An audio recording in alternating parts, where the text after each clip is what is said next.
So at the moment, whenever our server receives an HTTP request, it's being handled by our Express application. And that request is going through the Express session middleware that we had set up. And this middleware is parsing any cookies that the client may have sent. And it's using the potential cookie to retrieve the user session's information. And it gets that information and attaches it to the request object under request.session. And that's how we're doing a whole bunch of things that we would need authentication for. However, when we start using SocketIO and we start getting WebSocket requests, that request will not be going to our Express application. It would be going to our SocketIO application. Therefore, the request will never go through the Express session middleware, and we would never be getting the user session from our session store. So I just want to show you real quick. In SocketIO, you can access the request object by going to socket.request, right? And you might say, well, I can just go to .session, but this would be undefined for the same reason I just mentioned. That would be undefined because the WebSocket connection never went through this middleware right here, okay? So I'm gonna show you how you can use Express session in Express and SocketIO at the same time, and how you can use them together so that the same session can be accessed by both applications.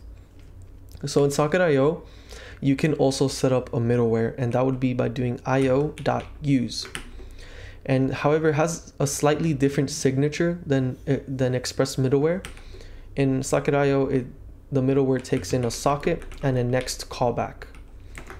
And in this way, it's a little bit similar. So you would access the socket connection, do whatever you want with that, and then call the next callback when you're done and you want to go on to the next middleware.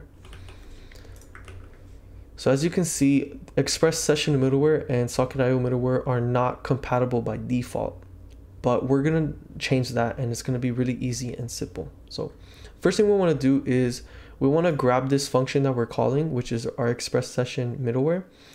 And notice how we're calling it as a function. So it's returning a middleware, and we want to use that. Whatever this returns, we want to use it in Express and SocketIO. So we don't want to run it twice, but we want to save it into a variable. So I'm just going to go over here and make a file in my controllers folder. I'm going to name it server controller.js. And here I'm just going to copy this over into that file. And I'm going to save it to a variable called session middleware. And now I have to import Express session like that, and as well as Redis store, because we're storing sessions in a Redis store, as well as the Redis client, which we set up in previous episodes. Okay, and I would want to export this variable by doing module.exports equals session middleware. Okay, so now we can use this multiple times, and it would be the same thing. We wouldn't be setting up two session stores or nothing like that. Also, this is supposed to be node environment, not environment. Okay, so here in app.use, we just pass in session middleware, and we would have to import that. So session middleware equals require, and let's go to controllers/server controller.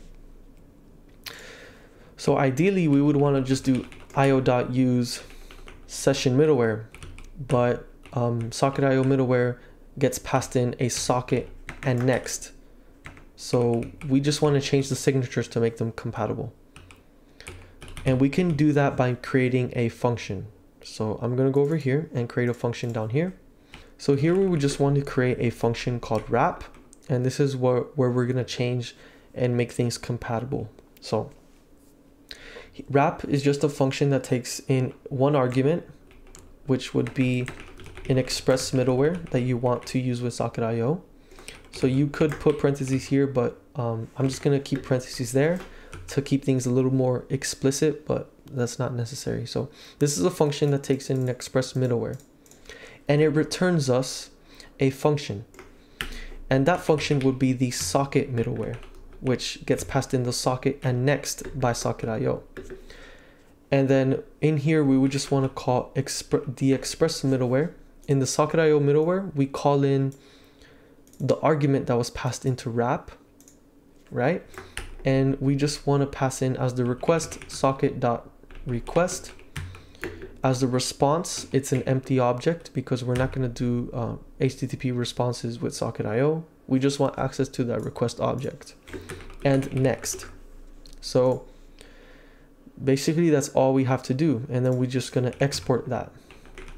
So any middleware that's from Express that we want to use with SocketIO, we just do wrap and then just stick that function in here, and it gets saved as Express middleware.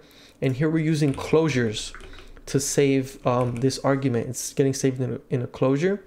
So it returns this function, and this function already knows what the Express middleware is because it got saved in the closure. So over here, we want to just import that. So I'm just going to go here. And what did I name it? Oh yeah, wrap. Okay.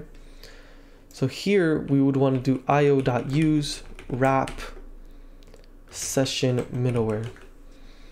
And just like that, we're using Express session and SocketIO. So now in here, you would be able to access the socket.request.session. And me personally, in my series, what we're doing now is we have a .user and which has a .username. Okay, so this will work. And yeah, and while we're at it, let me just get this course thing out of here. So we're kind of like reusing code, and I don't like repeating code.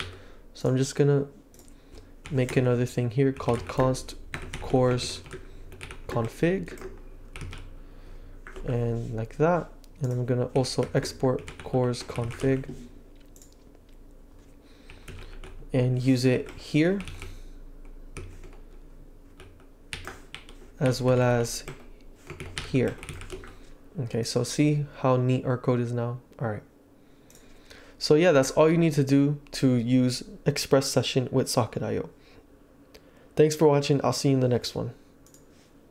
And what's up, guys? This is me from the future. I'm actually editing this video right now, and I found a bug. So over here in our server controller, when I move the session object, first of all, we want to make sure that we also do require.env.config because we're using process environment variables.